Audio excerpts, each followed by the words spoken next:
My version of research was going on Facebook and typing in urine. I found a load of urine therapy groups. I know you've got some urine with you today. Yeah, for a little bit over there. See it here on my table. Yeah. How old is this one? It's only a week old, I think. Yeah, only a week It's old. in a juice bar. You've disguised it. Well, I mean, you can drink it, Jim, if you want to challenge yourself. You know? Oh, This vortex. are you going to drink it? Yeah, I'll drink some for you. Yeah. To me, it's not a big deal. It's like breathing. It's not like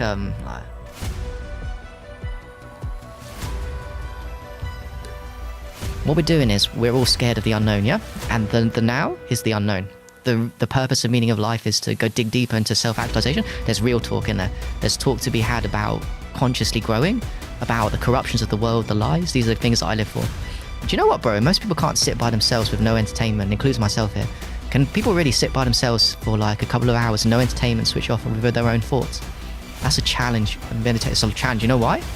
Because everyone, when they tune in, there's a mild discontent.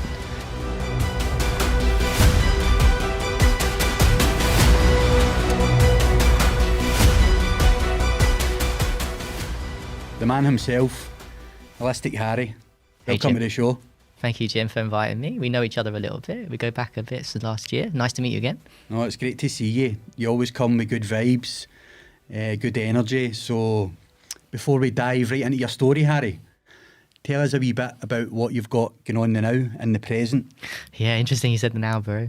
So I was born and raised in the UK, and currently I'm exploring living in other communities, spiritual communities or places where there's a bit more sun. So I've been last year in Mexico, and this year I want to live in, after this I'm going to live in Thailand, in Koh Phangan. Check out the vibes, check out the sun, the sea by the beach. And as much as I love the UK, the weather's a bit rubbish, man, so I need to get out of here. So yeah, that's what I'm up to, man. Just come here to see you guys, my parents and people like you. That's So, yeah. why we all love you. You're a massive free spirit, and I couldn't have any more respect for you. I admire you so much. And before we dive into it, I know you're the author of 10 books. Yeah. You've got one of your books with you today. If you can go over the title and run through it briefly. Yeah, sure. So I've written 10 books, and do you want me to get into the entire story of because the books have interesting topics. So this one is Age, Urine, the Buddha and Vipassana. It's my last book. And as people can see, it's Age, Urine. So we're talking here about something I will chat more to in a bit, about urine therapy. Because actually if I look back at what I'm doing now and what I know I'm supposed to be doing, urine's the kind of thing that woke me up. So it's changed my health. It's made me meet cool people, but also it's got loads of health benefits. And it's one of those things that open the doorways to the lies of this world. Through drinking my own urine, I found out the truth. That was a big lie. And it opened the doors to so many more big lies they told us. So I honoured what I knew to write a little book about it. And actually, no one had written a book on that because I said aged urine in that book. And it's not just fresh urine, whole different topic. Fresh urine is great for everyone, but the fermented is a whole different level of disgusting, depending how you look at it. If you're not programmed, it's the truth. It's amazing medicine. No, that's great to hear, and I'm sure we'll delve into that subject. It's very controversial. Yeah. And most people from this environment, this area, they're not very open-minded about it. But I'm sure maybe we can change their mind on that. Yeah, I mean, we don't need to convince anyone that's not ready, right? We work for the people that are ready, that are open-minded. I wasn't completely sold. I read a book called Your Own Perfect Medicine, 2016. I was always open-minded reading books.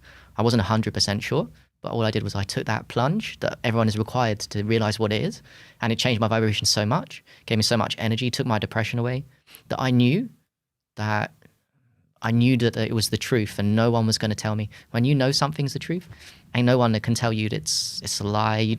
The truth doesn't even need any defense. That's where I sit with these things now. The truth speaks for itself, but you need to uncover that truth. You need to take the plunge and do it. You can't just sit as a few people always tell me, including some people we met recently. They'll tell us, but it's not in the science. Where's the fucking science on? Where's the science on this? I mean, I've looked on Google. It's a waste product, and of course it's disgusting. Of course it's waste, and of course there's no science on it, because me and you know there is no science on truth. There's a lot of things hidden from this world that harm your health, destroy your vibration, destroy your consciousness, keep you separated. You know, it's just one giant conspiracy to me, the whole world. No, it's great to hear, Harry. So I'm going to take you back into the start of your story, an incredible story that you've got. So if you can take me back to your early childhood, your fond memories Or early memories, should we say? Well, we're going to challenge ourselves to remember any of these, but maybe like fond memories. Like. So take it away, Harry boy. Yeah, so so I grew up very conservative, if I'm being honest, and my dad was from Mauritius, and they're like very programmed Indian people. So there's an expectation of an outcome that I become a doctor, a lawyer, a dentist. He had hardcore beliefs. He married an Argentinian lady in the UK, my mum, and my mum was on a similar vibe, but my dad was more extreme. So they put a lot of money in. What I'm saying to you is my dad worked his entire life to put a lot of money into my education. So he invested a lot of money since I was 3 to the age of 17, and me, my brother and sister. So this was in the expectation and the guarantee that he could buy me a ticket to becoming a profession of a doctor, lawyer, or dentist, or something that was upstanding to other people. Because what he was playing was the role of, I'll be happy when my son is this, then I can show off, I can get this identity boost. And like, God has other ways of rolling than you going with what the programming of what I was supposed to be was. Because I was doing well at school up to 14, 15. And then at 15, 16, all of a sudden, my A-levels in the UK, I started getting in my head and started getting really socially anxious. I started taking it upon myself from my anxiety. I was going through puberty into girls, but I was too scared to talk to girls. I was even too scared to talk to guys. I started getting in my head, started hiding in toilets at school.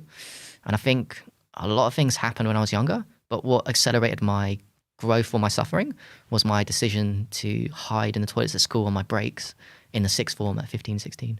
I was already, as I shared with you, a weird guy, as in I was in the weird group. There's a weird group at school, but I was the weird one in the weird group. So I was really like out of it. And yeah, I used to hide in toilets. And then what happened was, when you hide from life, you get ungrounded in reality. Reality, meeting people, is what sobers us up to being here in correct thought. So I started getting inside my head. I started getting paranoid. I started getting delusional. Started thinking I'm the ultimate victim. I was smart, and I used that smartness to really do myself a number and put myself in a very dark space of paranoia, fear.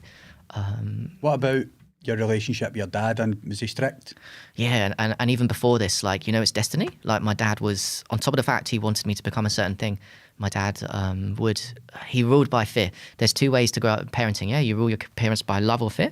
My dad had it in his head that he would rule, because his dad used to rule by fear with him and his brothers and sisters. So his dad used to belt heavily him and his brothers and sisters. But my dad was the only one out of the family that chose to do that on his children. He thought that kids were to be schooled and controlled. So my dad's lack of control in his own life would take out on his children. And when I say take it out, I don't just mean if we did something wrong. I remember when he came home from work working hard, it was emotional belting too. I remember little instances, I get it. Like, if a kid's done something wrong, you got an excuse. But he was emotionally doing it because he was tired at work. He was blaming his kids. So that affected me to kind of hide my personality. We all have authentic self. And it pushed me more into very quiet, very timid, very scared. And so were you being forced to live your life through his expectations in a way? Exactly. I was forced to it. You started to rebel against that because not straight away though. Yeah, right, okay. I mean, I didn't rebel straight away. No. I was programmed up to, the rebellion didn't come till after. Because sixth form, I was hiding toilets at school. I carried that on at uni. So I carried on a downward spiral. There was no rebellion at this point. I mean, my parents were against weed and all these things that I know now in medicine. So I wasn't even rebelling against them. I didn't rebel at this point. Were you using alcohol or drugs at that point? No. At this point, I wasn't using nothing. Because even I was programmed by my parents that alcohol, in a good way, my parents told me don't drink alcohol. So I didn't mess with nothing. I didn't mess with weed, alcohol, nothing. I was a good boy, even though I was going downhill. Uni, I went down even more. I wouldn't attend the lectures at school. And then... So when did you start to break free for like that expectation, that character that was created for you? Because I know what that feels like. I've been many places and I used to think, I don't belong here. Yeah. I do not belong. Schools, colleges, workplaces. Yeah. I would never fully connect or fit in because I was a free spirit myself. Yeah. I know I don't look spiritual as you. You never judge a book by its cover, Harry, as you know. Yeah.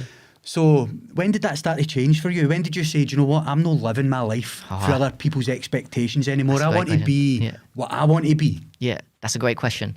I told you this privately and I'll share it with everyone. That, so a friend at uni, I didn't have many friends. He gave me a book called The Game by Neil Strauss. And basically The Game is a book where it talks about cold approaching girls. You walk up the streets, you attract a girl and the end goal is you sleep with them. Now, it could sound superficial and shallow, but the interpretation in my mind when I read it was, at that point, I was so programmed by my parents and society, I thought there was no such thing as self-help. So when I read this book, not only was I excited I could sleep with girls, that's kind of a shallow thing, it started clicking in my head, wow, no one's told me my entire life you can actually consciously change whilst I was going through this downward spiral. So that put a seed. Now, the thing is, I was scared to talk to girls, so I didn't do it straight away, but that was the first seed. I don't remember the dates, but I remember sitting at home one day and thinking, not only am I really awkward socially with girls, what bothered me the most was I couldn't even talk to guys properly.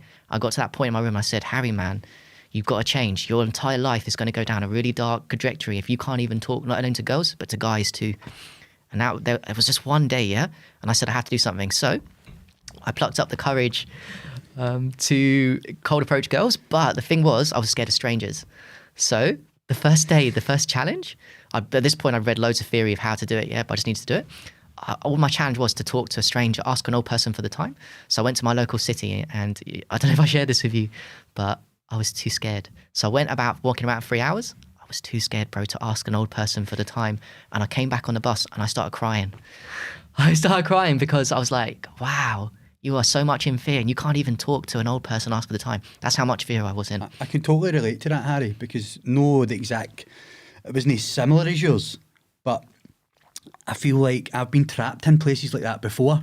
Where I was talking about earlier on, I don't belong, these things. Mine were more driven by anxiety and depression through drugs and alcohol. Yeah. But I've felt so alone where I couldn't speak to anyone. Now I'll speak to anybody. Yeah. And I know you're like that now as well. You've got a big personality, great energy, you speak very well. So when did you start to become that? When did that fear start to leave you and you started expressing your true self? Yeah, I definitely say it was, because after that challenge, I started doing it slowly. I started thinking, right, I can't go on like this. I started talking to strangers, started chatting up old people first, nice and easy. And then I moved on to chatting up girls. And whether that was indirect, and I started going direct. How did you go on with that? Were you stealing my partner at the time? Oh, I think, can you imagine having loads of trauma, and thinking delusionally that all of a sudden you're going to, even if you've done like 10 approaches, you're going to sleep with girls? Because the thing is, you've got trauma inside you. So you could probably get confident at the approach, but the true self always comes through. So thank God I did approach after approach after approach. And the thing was, I was getting better at the beginning bit, but I would always fail. So I would always fail at the end result. But what I noticed was, I really was doing self-help in my head, because it's not about the end result. I started enjoying the process. I was like chatting to girl for 10 seconds and like she was liking me. I was like, yes. But I was getting addicted to the growth. Like, now that it goes on your intentions, what your intentions are, and that's how your energy develops throughout the conversation. So most girls can feel that. If your intentions are only to sleep with them, then exactly. 9 times out of 10 it's not going to happen. No. But if you're really connected and you're speaking from the heart and you're talking about inspirational stories for your life, or you're asking about their career, then there's you can get a connection there. Exactly. And you find it easier to speak with girls, speak with anybody. Exactly. And that's how my approach is now. I don't think that way. And I feel like I get more engaged. So I think you do. I get more engaging conversations with people that I've just met, whether it be in the sauna, in the pool, up in the restaurant, in the hotel that I normally go to. But I think now I can see it now for what it is. Yeah. And it's all to do with your intentions. Exactly. Yeah. I spent 2009 is when I started. I spent 2016 and I'd done so many approaches in my... there's a joke here I've got on my head, but I don't think I'm exaggerating. I've probably approached more girls in the UK than most guys would ever do. I mean, I was so bad, and it would last 2 minutes, the max 2 minutes. Man, like, I'm not even lying. 100,000 is not even a ridiculous amount. I'd go out every 2-3 times a week. But at this point, what you're talking about, I didn't know how to do it then. So what was your intentions at the time? At first, I thought my intention was to sleep with loads of girls. Then I started getting addicted just to get... Because what it did was it put me outside my head and it grounded me to reality. Each approach, even if it was a rejection or not, or 2 minutes conversation, it grounds you into... It puts you outside of reality into the present moment. It puts you out of that dirty mind of delusion and me and victim. I started getting empowered. I started embodying self-improvement in my vessel. It started changing my thoughts from dark, I don't want to be here, and, at the worst... I've had thoughts, and a lot of people have. I wanted to kill myself. But to be honest, I went a little bit further, because I used to think I want to be a suicide bomber, So I was so hating of people. That I thought all people in society, which is delusional, have let me down. No, my parents, family, strangers don't give a fuck about me. So you actually had that in your head. You kept that one quiet. Yeah, I told you. Yeah. I did. You had yeah, a backpack with you when you came in there. I was actually starting to get a bit worried. No, I'm only kidding. So that just shows you how much the mind can run away for you. Yeah. When you're suffering like that. Because there's many times where, in my own story, that I felt like I didn't want to be here. Exactly. Over and over and over, and it got harder and harder and harder. Yeah. And I used to lie to myself and say I'm worthless, I'm useless. Yeah. And I would hear other people saying things, but it was all an illusion, it was all a lie. Yeah. Self-created lie by yourself. I can totally relate to that. And can you relate to the fact when you talk to people, whether guy or girls, they ground you. That's the reality. If you're by yourself and alone, you can create a lot of trauma. As soon as you start connecting with people, having friends, socializing, family, you have these connections and start talking real, that's what grounds you. And that's why I said it changed my life. I also learned the art of letting go. Because, we talk about results. If a girl don't like you, you can't hold on to an expectation to have sex with her. If you walk up to her, she get rejected, you can't delusionally think you're going to have sex with that girl. She's just rejected you. So it teaches you how to let go of whatever expectations you have. The girl will ground you to reality. If she don't like you, boom. You know what I mean? Like, she just... And I started to learn that as well through my own recovery, my own journey, that you can't stop people from doing the things they're going to do. So their actions are their actions. Exactly. Whereas I used to get emotionally drained, depressed about other people's actions. You're trying to change people. And I would trying to change people, control them. I can't change them. Yeah. I can only change me. Exactly. And whatever they're going to do anyway. Yeah. Do you know what I mean? So Yeah. that was my thought process when I was going through that recovery. But so talk me through it, right? So that was you starting to change. You were starting to stand up, say, right, no more fear, no more hurt, no more depression. I want to be free, a free spirit. What changed it? What changed in your mind? So that, Facing Your Fears, I read a book called, by the way, I recommend people read a book called Suzanne Jeffers' Feel the Fear and Do It Anyway. That's what I was doing with the girls. So I went for the highest fear because all of us guys have fear of a beautiful girl on the streets. It's the ultimate fear. So I went for the top. But the funny thing was, I do it for 8 years and I wasn't getting much results, but I had the intention to become a dating coach. So I lewd out, 2016, I moved to Birmingham, 2015-16, with money I'd saved. And I literally went full time onto approaching girls, other guys, it's like groups. However, as I was running out of money, I was always open-minded. At that point, I read a book, came into my life through Amazon, great customer reviews. It was called Your Own Perfect Medicine, which I think you know. If you don't know, guys, it's a great book. Your Own Perfect Medicine, Martha Christie. And the title doesn't say what it is, but the book is about drinking your urine. But the main thing in the book is loads of studies done in the 30s, the 40s, and the 50s, which now there's no more. But these studies prove that there's a lot of benefits to drinking urine, whether that be your hormones, vitamins, minerals, enzymes. These studies have been done. So I read this book in a day with my excitement. And this was right at the tail end of running out. I was about to ring Dad. 2 days later, I'd run out of money. Dad, come home, look after me like a baby. So I read that book and I said the next morning, well, guess what? This is an experiment I can do. I kind of believed it, but I was also programmed at this point, and I was like, yeah, I'm not sure. Anyway, I drank the next morning, and you know those things when you've had these experiences when you know straight away something's real, not because someone told you, because you drunk it and your vibrations changed. That's exactly what happened when I drank my fresh urine. I want to add as well, my diet was awful. I was drinking tap water. I thought tap water was okay. I was doing all kinds of wrong things, looking back at it now. And man, my energy that day went through the roof. My depression that I thought I'd got rid of at that point just disappeared. I didn't even know I was depressed, and then it just flowed away. And like what I told you, most of all, my soul, something in my head was saying, Harry, your life's never going to be the same again. It went through my brain over and over and over again. It's like it's not even you talking, it's like God or a soul. So see, I've not read the book, My Own Perfect Medicine, but I know a bit of the background, their story, Martha Christie. And she was bedridden. She had a serious disease condition. A lot of people that come into these kind of things because of suffering, right? We get a real suffering. We're willing to try anything. She cured herself through drinking her own urine. And she cured it. And as far as I'm aware to date, she's the only one that's got the studies that I've seen in a nice book to convince the people that are very logical and scientific. Like I said, the 30s, 40s, 50s, there's studies on the hormones, the vitamins, the minerals, the stem cells, the enzymes, the fact it's a great vaccine, it's a great natural vaccine remedy, it takes away allergies. Pretty much every disease under the sun in that book was presented as proven to be able to reverse, because in the book there's doctors in the 30s that had clients with all kinds of diseases, bright disease, arthritis, cancers, and within weeks of doing this therapy, they'd gone. So there's no reason for them to lie in the book. So you... After doing that for the first time, That was you hooked in. So I were you was doing hooked. that every day for there? Yeah, I got addicted, right? Because what was happening was I was thinking in my head, I can maintain this vibration state for the rest of my life. And I was poor at the time. I'm still poor now. It's free. It's free. And it's a lie. And C, this is my mission now. So I got really addicted. At this point, though, I'm not like I am now. Now I talk about it openly. At the point, if you ask me to go on the show at this point, nah. Because like, I'm a shy guy. I'm doing my own thing. So yeah, I got addicted. I went back home to parents. My version of research was going on Facebook and typing in urine. I found a load of urine therapy groups, but I wasn't like talking about it. I was using Facebook improperly. I was just looking in the groups. And then maybe after a year, I started thinking, man, something in my soul was telling me, got to start talking about this. So I started sharing for free what I knew about urine, watching other people and just sharing my journey, man, because I knew that this is a thing that's not shared enough. I know loads of people now that do urine therapy. So like, yeah. You weren't just drinking the urine, Harry. Tell us a bit more other benefits. You were using spray bottles. Yeah, at certain points experimenting. So in my books and certain points of your life.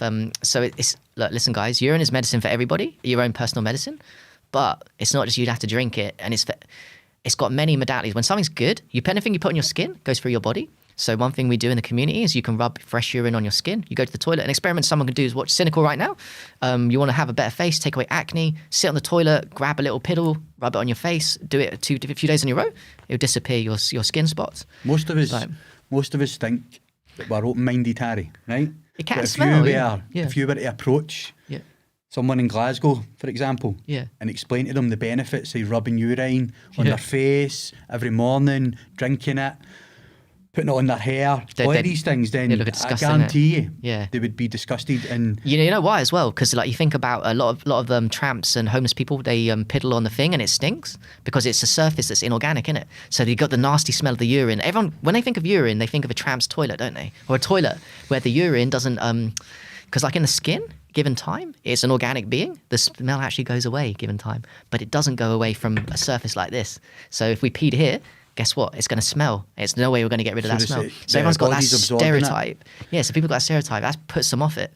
But that's not the real truth of what even that urine, that dirty, smelly urine, it's good for you. So what's the difference then from fresh urine and aged urine? So many different benefits. That's a great question. Well, the same things are inside the fresh and the aged. What I know, let me speak on what I know. If you put a pH strip and a fresh urine, it's probably acidic or neutral. Still good for you. Now, if you let it age for a few weeks, guarantee you put the pH strip in there, you're talking about alkaline, pH 10, 11, talking about extreme alkaline. So people think wrongly that all alkaline is bad. Actually, there's a guy called Otto Warburg in the 30s that said the way to cure cancer is to get your body into a nice alkaline environment. Yeah. So aged urine, when it becomes extremely alkaline after a few weeks, you're pumping your body with a lot of alkaline. What does that do? That removes cancer. It gives your body more oxygen.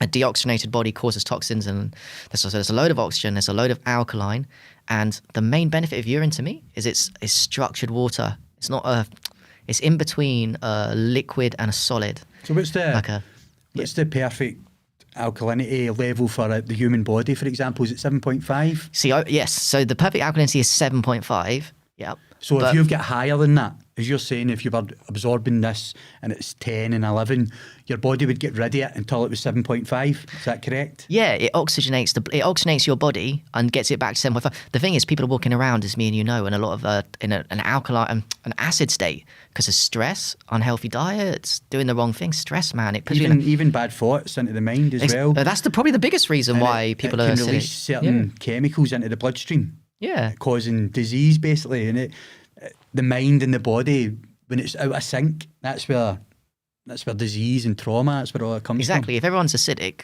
slightly, then to flood your body with alkaline puts you back into, say you're extremely acidic, which most people are, and they just don't know it. You need to flood yourself the other end to get yourself back into neutral.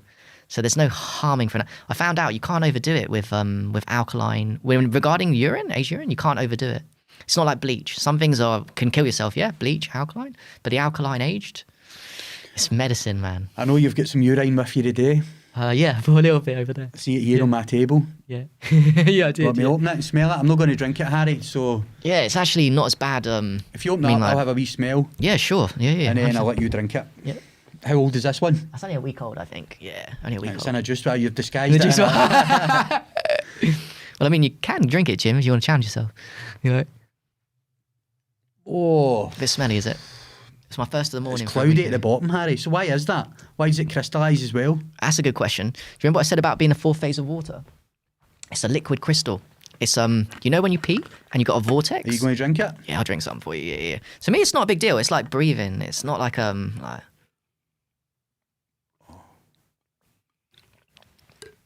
I'll tell you what I notice when I drink it.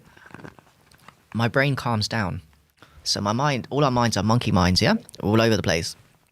Because it oxygenates you and it slows the brain down. It calms the mind, man. That's my favorite reason to do it. It makes you feel good physically, but it's like a state of consciousness. It opens you up, especially this age stuff. It really does. Yeah, it's phenomenal. So, how's your relationship with your family now? Yeah, I'll be honest, Jim, it's actually getting a lot better because I've been in this so long. So I was drinking Urine in 2016. I've obviously grown a lot. I'm always growing and learning. I'm the black sheep of the family. And That's all right, Harry, so am I. yeah. And my parents, to be honest, are quite old. They're 70 each and they've had things and made them more unhealthy.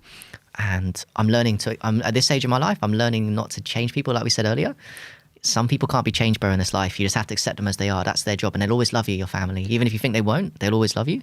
So I'm just letting them be them, man. That's how I admire you so much, because I know you're a free spirit. You're a Gemini. Yeah, Gemini. I'm also an Aquarius, and we don't like rules, regulations. We like to create our own path. We don't follow the crowd. So we're very similar. Yeah, exactly. Even though we don't look it. Yeah, no. So, but that's another jam, Jim.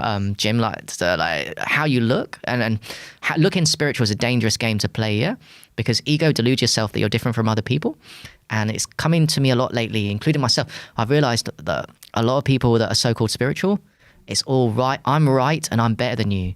I'm better than this person because I'm more spiritual. What is that? That's another delusion, because what I'm saying is underneath it all, I know, and I know you know, we're all one person. We're all created, whatever God is, we're all created by one thing. So the more separate you feel about other people in this realm, the more superior, the more right, the more wrong. And a lot of spiritual people that look like this do. And then that's why they're judged as crazy. Because they judge other people. They think they're better than other people. You can't be spiritual and think you're better than other people. That's another delusion. It's another trap of ego. I it's know all what crazy. you're talking about there. So you've got a few Eckhart Tolle books sitting on your table there, and you were talking about how we're all one. Yes. I'm sure there's one there called Oneness with All Life. Yes, the one. The oneness. The oneness with life. Yep. That's a really interesting book. And I've this read it one, myself. bro. Yeah, and the power of now, of You've course. got the power of now. Yeah. And you've also got A New Earth. Yes, all amazing books. I've read A New Earth, The Power of Now, and this is actually why we came here. Technically, if we look at and analyse life on a default way, everyone feels discontent at some level. Everyone knows that they're living in the past or the future, and everyone knows they're not living in the present. Everyone knows they're not really seeing what is. Because if you think you're living in the present, you'd be basically high right now. You wouldn't be in your head. You'd be like, wow, look at the colours of this shit. Isn't this amazing? In other words, the truth is the now is so captivating, you could never get bored and inside your head. It's supposed to be like, I'm sure people watching this have taken psychedelics and got high. That is what happens when you're forced into the now. But there are ways to naturally get in the now, and we're not in the now. And this is why this is the most important. This is why we came here as humans, to rediscover the now, where there is no thought. It's not like we don't think. We can use thought, but the natural state of being is the present. And in the present, there is no such thing as trauma. There is no such thing as fear. There is no such thing as awkwardness. There is no such thing as discontent, frustration, anger, irritable. These are all, if anyone feels like these little frustrations, irritables, by the way, I'm talking to myself because I feel them all the time, all these things, that means we're ruled by something that's not even really us. Because in the now, there is none of that shit. I've read the two books. The only one I've not read is A New Earth. Right, yeah. I'm sure I'm going to be reading that soon. That's been better than the other one to me. I'm the same. No, I yeah. always struggled with my thoughts about stuff that had happened in the past, what's worrying about what's going to happen in the future, and was never truly present in that moment. Yeah. And I'm not going to sit here and tell lies. I still struggle. Yeah, of course. But I know how it works now. Yeah. And there's times where the I understanding. do get in the moment, in the present, like me and you speaking right now. Yeah. And I don't have those wee niggles. I don't have doubt. I don't have fear. No. I'm just going for it because my energy is vibrant. I feel good within myself. Yeah. The confidence comes. Yeah. Then that superpower. Yeah. That you're using your true self. Exactly. And being your true self. Yeah. And then it's like a domino effect. It rubs off on people. And they start to realise, well, hold on a minute here. And they like being round about the good energy. Yeah. And they start to think, oh, maybe there's something in that. You're giving them a bit of presence yourself. Your gift to the But world is then- through your work. But then again, I can get distracted. And then I go back into worrying again because of stuff that's traumas, loads of different traumas from childhood. Yeah. We'll get into that another time. But I know when reading these books, Yeah, there's a truth there. really, really helps me. Yeah. Even when I go hiking, I love hiking myself into Yeah. the mountains. There's times there where I've spent and I've been in and out. I told Yeah. you the one where I went swimming, Yeah. skinny dipping, and this cold- wee bird came. Cold therapy, yeah? And yeah. the wee bird was sitting on the rock. Oh, yeah. And it was just sitting staring at me. Yeah. And right at that moment, I was in the now and I felt free. Yeah. There was no niggles, there was no pain. No. If you think about it, the now can't be. We can talk about the now, but we can't. It's an experience and a feeling. So when the now is here, we put concepts of thought or words, and that thought or concept, that interpretation of the now. What we're doing is we're all scared of the unknown, yeah, and the now is the unknown. And because of trauma and the way that we're in, we try and control this moment. And we control it through thought and past. We try and control the moment by saying, I have an interpretation of this. This is not special and unique to me. But in the now, if I was accessing the now in a true state, like you did with the bird, this should be amazing. But I have a thought of this. To me, this has no value, yeah? This is a thought or concept. My thought of it stops the now from experiencing the now. Well, because see, when you I'm picked too that scared up there, of it. Harry, That's the piss. my first thought was, Yeah. just drink it for the show, right? But see if I do, Yeah. I'll probably be sick live on the air, so Well, that would be a good show. I'll maybe do it after the show, right? So I'm not drinking it, I'm sorry. Yeah. But I know the great benefits. Yeah. So I know, well, your research, the urine therapy, you ended up getting really noticed and you done a show on E4. That's right, yeah, the big celebrity celebrities. detox. Yeah. We had people like Kerry Katona, Kerry Katona, yeah. the UFC guy. What was his name Michael again? Venom Page. Yeah. Is he still an active fighter? Yeah, he's still active. Yeah, he's I'll in need to number check. 2 in Bellator, bro. Is he? The UFC. Yeah, it's not UFC, it's the other one, but he's number 2. Bellator. Yeah. I'll need to check that out. Yeah. So tell us a wee bit about that and your experience. Yeah, that was like I said, like I was shy. I was really shy, yeah. And when I started doing Urine, I felt a passion. I was doing Facebook Lives and all these kind of things, and I started building a reputation. I guess you'd call it a social media influencer. I guess I still am now. So I just talk and talk and talk.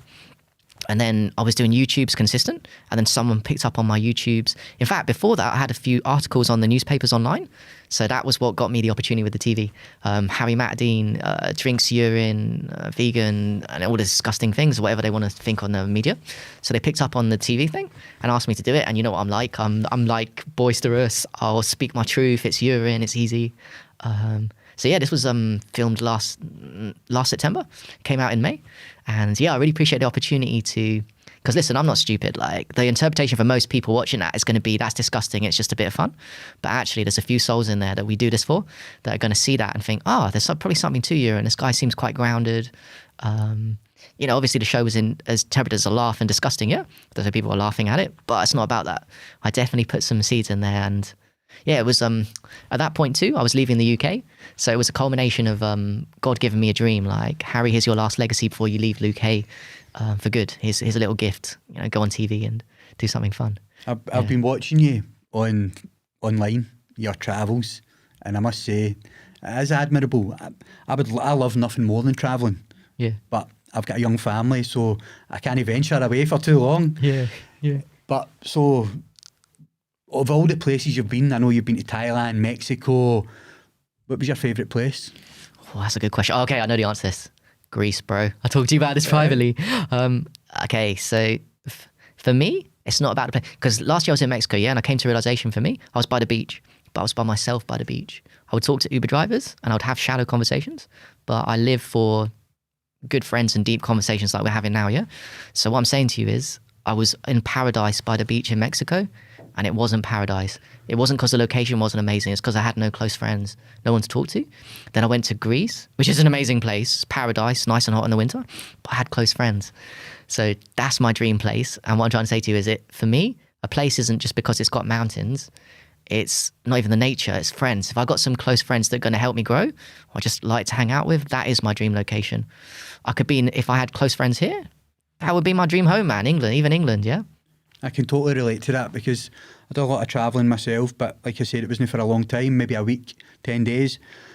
When I went away these places, to abroad for a week myself. Yeah. I was full of good intentions. Yeah. But after like day 1 or 2, I started to get that lonely feeling. Yeah. Like, I've not got really anybody to speak to. Exactly. I like to connect with people. Yeah. I've always been the centre of attention, holding a good crowd. It's the Jim Kim show. But when that kind of gave me a wake up call, I'm thinking, why am I here? Yeah. Why did I travel myself? Yeah. No, you kind of start to ask yourself these questions. Exactly. But don't get me wrong, I found out a lot of stuff about myself. Yeah. But it was a daunting experience. Yeah. And I'm not sure if I want to rush into put myself in that position again where I felt dead lonely Yeah. and vulnerable. Exactly. Even when I was out in this like different going down the strip, I would talk to people. Yeah. But it was never the same. As you said, there was never I didn't see just talking to people to have fun, and banter's cool, but I think for us, or I speak for myself, the purpose and meaning of life is to go dig deeper into self-actualization. There's real talk in there. There's talk to be had about consciously growing, about the corruptions of the world, the lies. These are the things that I live for. People, because we've been through so much, yeah? These are the talks we need to have. If you keep it about banter and fun all the time, what you're doing, what you can do with that, I've seen it in loads of people, it's a mask for really doing the work of becoming actually happy. You know what I mean? It's funny, Actually it's funny happy. you say that, Harry, because I've done that my whole life. Yeah. Even though I was suffering with depression, anxiety, addiction, all of these things, I would put on this front. Yeah. So when I was in an environment, in a working environment, for example, working with guys from all over The road East building, End yeah. of Glasgow, road worker, Yeah. I could get into the canteen and I would have them all in hysterics, Yeah. laughing and joking. I would do things. Did you feel like a clown a little like bit? a clown? Yeah. Right? Like a class clown. Exactly what I was. Yeah. But I would do that, and then I would go into my car and drive home and start crying Yeah. with pain and trauma. Really? I would, and then. Why was that? Why was you? Well, what was I the didn't feeling? know at the time, Yeah. but then on the way to work, Yeah.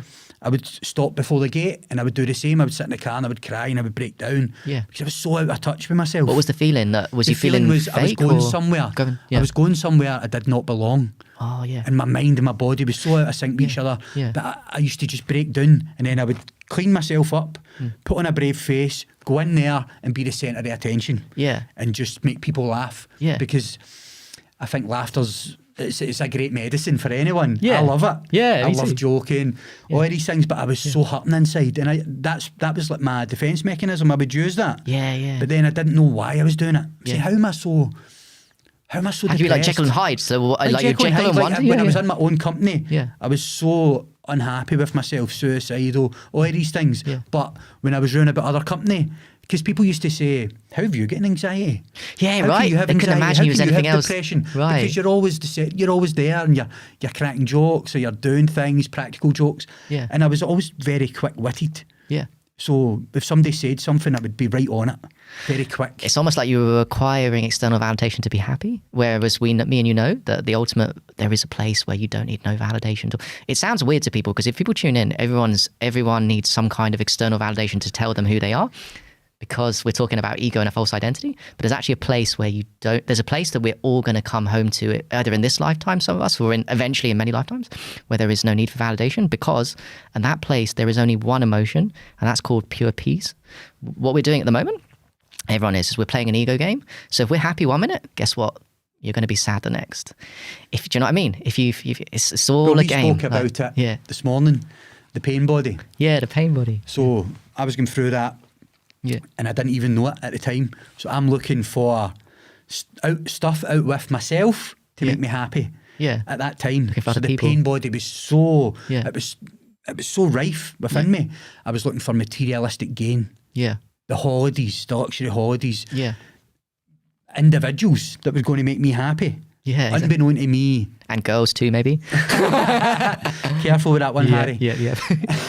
But at the time, I didn't know any better. It was only when I started meeting people, other people came into my life, that started giving me the knowledge. Yeah. And I started It's almost like me. Like I didn't know self-improvement was a thing until a certain point. And then someone was like, what? Self-improvement? You can change? But I was like breaking away from what we thought was reality, breaking away from the crowd, becoming a bit of a loner and doing the inner work. Yeah. And then that's when the universe opens the door and says, welcomes people into your life that have got more knowledge. Yes. and then that's when you start to do the real growth. Yeah. And yeah, because a lot of the times me and you and I think we're alone. You think you're the only person that thinks, I've been in that place. I'm the only person that thinks like this. I'm the only person that can see all these things. But it's not true. There's quite a few of us around. I mean, you want to label us? Or, I guess within every family and ancestral path, there's always a black sheep. The one, like you said, that goes against the crowd. Because look, there's nothing bad going from the crowd. Sometimes it has a purpose. Yeah, it keeps you alive, keeps you safe, keeps you happy. But overall, I must say in this society, going with the crowd is very dangerous. It's very dangerous for your own inner peace and happiness to go with the crowd, because you will never find your inner peace and happiness going with the crowd, because the way the world's set up is for the crowd not to be happy, for the individual that goes with the crowd to not be happy. You have to literally go through some kind of suffering. Takes a lot, Harry. Takes a lot to break away, as you said, from the crowd, to even sit here and express your true feelings. This is hard for a lot of people. Most people, they can't do it because they would rather sit and suffer. Yeah. But as you know, you create your own suffering with your own thoughts. Yeah. And 99% of the time, none of it's true. None of it really comes to fruition. Yeah. None of it happens. No. It's all in the mind. Yeah. And I used to sit there and it's because I was so wrapped up in addiction. Yeah. So I would sit there and I would tell myself all these bad things about myself. Yeah. Look in the mirror, I was obese, big red, purple face. Forgot you were obese, bro. Yeah. I was terrible looking. Yeah. And I would sit there and I would come up with these scenarios, terrible things that could happen. Yeah. And I was in so much pain. Delusional things. Totally delusional. Yeah. And it wasn't until I started getting clean, getting sober, doing all the right things, getting the diet right, meeting the right people, coming into your life at that time. Yeah. That's when I really started to notice that I could take a wee step back and watch the world, watch people that are stuck. And I think that we're stuck in suffering, we're stuck in pain, we're in the pain body. Yep. We need to people that have been through, you see people that have been through what you've been through, and now as you go up the levels of consciousness, you start seeing the people that was you before and what they're doing wrong, because you was them, but now you've grown in your consciousness and now can see how you figured out how you got out of it. You know they can get out of it. But sometimes people don't. Sometimes when they're ready in their own perfect time, everyone will get out of it, because everyone eventually does get to that perfect place. But like I said, it does take suffering doesn't guarantee you awakening from whatever this is. Suffering is an opportunity. Some people suffer, and like it could have been us. We could have stayed addicted, because I was addicted to alcohol, like you a little bit. I was addicted to gambling. I could have gone down a nasty path. Yeah, and both of us could. So suffering doesn't guarantee nothing. But suffering is like, Tolly says, suffering is the flame that burns up the ego, the false self. We all live in false self, and suffering is that little nudge and that opportunity. Like, to me, a lot of people in this world everyone's suffering because everyone has loved ones die, and this world is hard. But I feel like there's a fine line between suffering enough to wake you up, an opportunity, or just mildly suffering and, like you said, deluding yourself. Because I feel a lot of people, if they check in with themselves, when they're by themselves, do you know what, bro? Most people can't sit by themselves with no entertainment, includes myself here. Can people really sit by themselves for like a couple of hours, no entertainment, switch off and with their own thoughts? That's a challenge. Meditate is a challenge. You know why? Because everyone, when they tune in, there's a mild discontent, and no one knows what that is. And what it is we're not living in the now.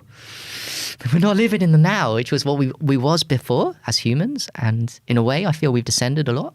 I think it all develops from, it's like a generational thing, indoctrination through schools, colleges, universities. Exactly. So we're never ever taught to be the best versions of ourselves. Yeah. To connect with our higher selves, our true power, how to raise our vibration, our consciousness. We're taught how to become an employee in this system, and that's where it goes wrong for most people. Exactly. But it's crazy when I speak about these things, because I used to think, how can I not fit in? Why do I feel like I don't belong here? Yeah. Why am I always being the bad boy? Why am I dog in school? Why am I doing all these drugs?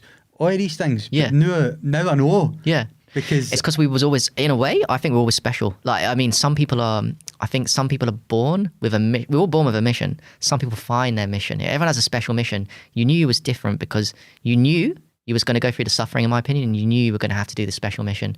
You have to think differently in this world to really change the world, because the world, if you don't think differently, if we didn't think differently to humanity, there'll be world wars, the World War I too.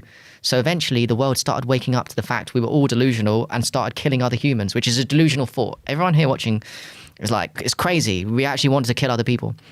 But these sufferings cause us to wake up, and society starts to get better from those illusions on a collective level. But on an individual level, we start to realise this world is mad. Like, what am I doing here? Like, I must say, Harry, if you did go through it when you were in your suffering and you decided to be that suicide bomber, yeah, that's would mad. you have wore that outfit? Because you'd have looked like the coolest suicide bomber ever. Do you know what? Definitely got a good image of that one. I'll be honest. But that was just your mind playing tricks on you. It was mine, but I wasn't brave enough to do it, thank God. No. Like, I was too pussy to like end my life. And I'm not trying to ego it, but I'm grateful because I just had those thoughts of disconnection because it's a weird state to think that not only your family, but your strangers deserve to die. That's a very... What I'm saying is, like, no one deserves to die. Like, what's a stranger done? Just a human being, innit? Like, that's weird. Shows you the level of suffering. Yeah, when it was you start dark. to think down that road. Yeah, I mean, hurting other people, hurting yourself. one of the reasons why is because, gaslighting. I was gaslighted by members of my family. I won't get into it too much, but gaslighted, and I was made to feel like I was going crazy when they were actually doing things to me. It was my brother actually, and so I knew what was going on. I knew I was being made to suffer by my brother, but I couldn't prove it, so I was gaslighted. So that's why I thought, wow, everyone's gaslighted, Harry. Can you explain in more detail? Yeah, gaslighting is a term I'm sure everyone's heard, but it's from a movie, 1944. Basically, gaslighting is when someone makes out that you're doing something that you're not, or they try and make a thought inside your mind that isn't yours, and they'll brainwash you enough to make you believe that you're doing something or thinking something that you know in your heart you're definitely not. And with gaslighting on its extreme scale, you actually start believing things about yourself, thoughts and actions that you haven't done because someone is so overpowering in their brainwashing. Like psychopaths and all these people, psychopaths in the collective and individual level are great at what they do is gaslighting. It's kind of like a narcissistic personality, isn't it? Where they've got that control over exactly. people. Yes. So, yeah. Would you say your brother was doing that in a more mental way? He was trying to control you. What correct. was he telling you? No, it was mental. Like, I was already going through self-esteem issues. So what was he saying to you? But yeah, actually, it wasn't. We're going deep here. It wasn't actually saying stuff. He was like doing stuff to my he was actually. It's mad, yeah, but he was actually doing things like poisoning my food and things like that to make you vomit. Yeah, stuff like that. Like, and I can understand why no one would believe me at the time. I can understand, to be fair, why no one believed me now. Because you got to be careful with that. Because you could go in a victim mode and thinking, it's all about me. Why would someone do that? But when you understand the psychology of a psychopath, when someone's low and feeling shit, they're easy victim. They want to just suck that energy, suck that humanity out of an empath. So my brother would do those things. He would knock my self-esteem when it was down and gaslight me. And at my points, I told my mum and dad, I was like, my brother's doing stuff, mum and dad. Can you see this? And I was expecting validation and proof that they were through them, even though I knew it. And that's at that point, that's what I was thinking. I just hate people, hate strangers. No one's going to believe me. I'm being gaslighted by my own brother. I didn't know at the time that there was such a thing as psychopaths. There's such a thing as people that have whatever you want to call brain deficiency. They don't have a spark of humanity, of care inside their head. They do things, even blood family, because the only way they can be happy, psychopath people, people that are born psychopaths, they're going to be happy by hurting empaths, hurting people. It's the only way they can be happy. Well, how's your relationship with your brother now? Well, put it this way, like, we don't talk, and I don't want to talk to him, but there's some kind of respect. I'll tell you why. Because he's taught me everything. He's made me who I am. Like, he really has. Like, I'm not even lying. There's not much bitterness there. It's like he's just playing his role here. We spoke about that previously as well. So we all have traumas and we all have these things, these pasts. But I think we need to go through all that to get to exactly where we are now. Yeah. And we spoke about that earlier the now, on. Right? We're in the now. Just in the now and all these synchronicities and the way the universe works. I know deep down, and I'm not ashamed to say it, when I started connecting myself to a higher power, my own higher power, mad things started happening. Exactly, the universe started sending me signals. Yeah. I would notice wee signs.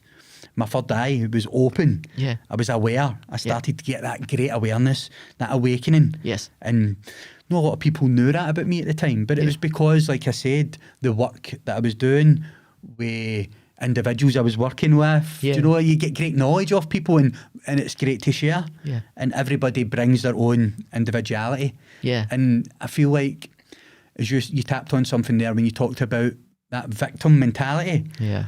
people go down the wrong road. Instead of using that trauma or that pain and using that as their power to rise back up, they crawl into the comfort zone. And they keep that victim mentality. Poor me, and they put that out into the world. And then the universe will not start sending these signals to them because they're staying there. You need to step out of that comfort zone. You need to push yourself. Is that right? You know why, Jim? Because like the people you're talking about that say stuck in addiction, all these things, it's the known, bro. It's a comfort zone, like you said. The known is familiar and comfortable. Even if someone's suffering, like deep down, there's a part of them is happy that it's the known. Because what you're saying, to get out of that apathetic state into action, into taking care of physical health, meeting the right people, taking action, going to the gym, changing the diet, hanging around different people, that takes that's the unknown. At that point, if all you've ever known is suffering, it's an addiction, a familiarity, like almost like family, yeah? Even the negative can be the known. The unknown is changing your life around. That's scary. Me and you've been there. It's fucking scary, man. Like, it's scary shit. Experience in that department. For me, when you're going to a job every day or 5 or 6 days a week, and it's a job that really makes you start to feel sick. Yeah. So you know you don't belong there, but it's a comfort because it's an easy wage. You know the job, you know the people. It takes a lot of balls to turn around and say, do you know what? I'm not coming back here. I'm going to do my own thing now. Because people get scared. They think, it's a risk. But life's a risk. And then there's the biggest life's risk never changing. Life's never static. I love this quote, Harry. People say, it's a risk. And I love this quote. And they say, I can't mind whose quote it is, right? Life is a risk, and then there's the biggest risk of all. Doing nothing, Putting all your dreams and goals on hold with the promise you can buy them later. Oh, crazy. And it never works. And most people go to the grave never realising their true talents, their true greatness, their true power.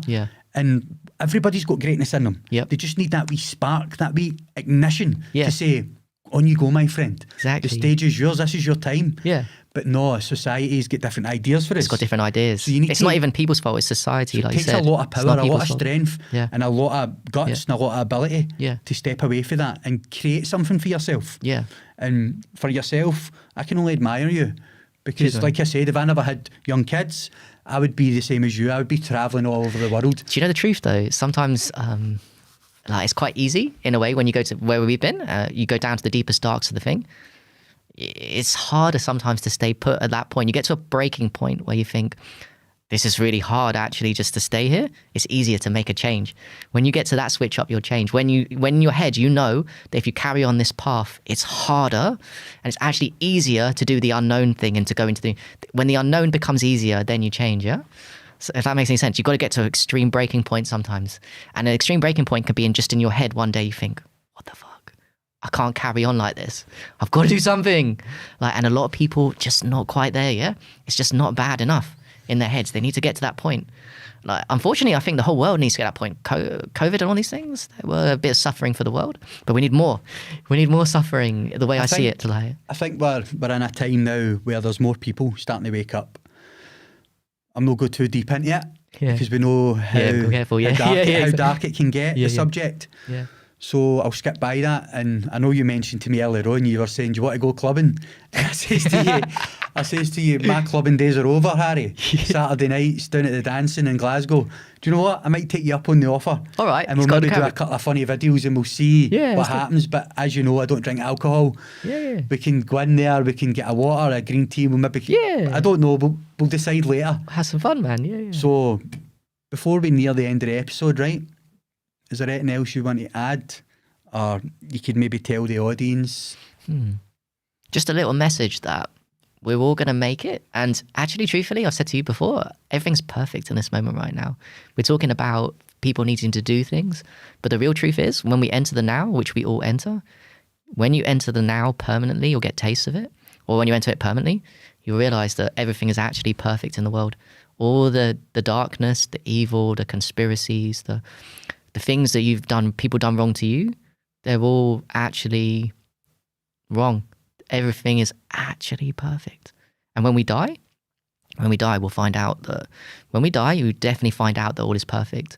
But you can actually find out when you're alive, thanks to people like Eckhart Tolle. He's not the only one. But when you awaken fully from this dream, you'll realize in those moments that everything is perfect. Death is not to be feared. There is nothing to fear here. It's all a dream. We're all dreaming. And I wish everyone in this lifetime to waken from the dream. And I don't know if I'm going to get the gym, but I'm very determined. It's not even about determination, actually. It's about letting go. I hope everyone here is inspired to access the now more and to realise that life is not so serious as we've imagined. It's all a dream. We've been dreaming since the beginning. We just forgot. So, yeah. Great message, Harry. Cheers, man. And I want to thank you so much for coming on. You're a good friend of mine. Yeah, And likewise, bro. Have me on for part 2, yeah? Could be a possibility, Harry, but I don't know where you'll be in the world at the time. I'll come back here. I'll come back, man. I'll come back. No, Yeah, thanks yeah. again for coming on. It's an absolute pleasure to have you on the show, and I wish you well with your travels, my friend. I hope you get what you're looking for. Thanks, man. And I know you will awaken from the dream. Likewise. So thanks yeah. again. Oh, thanks, bro. Yeah. Thanks again. Cheers, man. Thank you. Cheers, guys.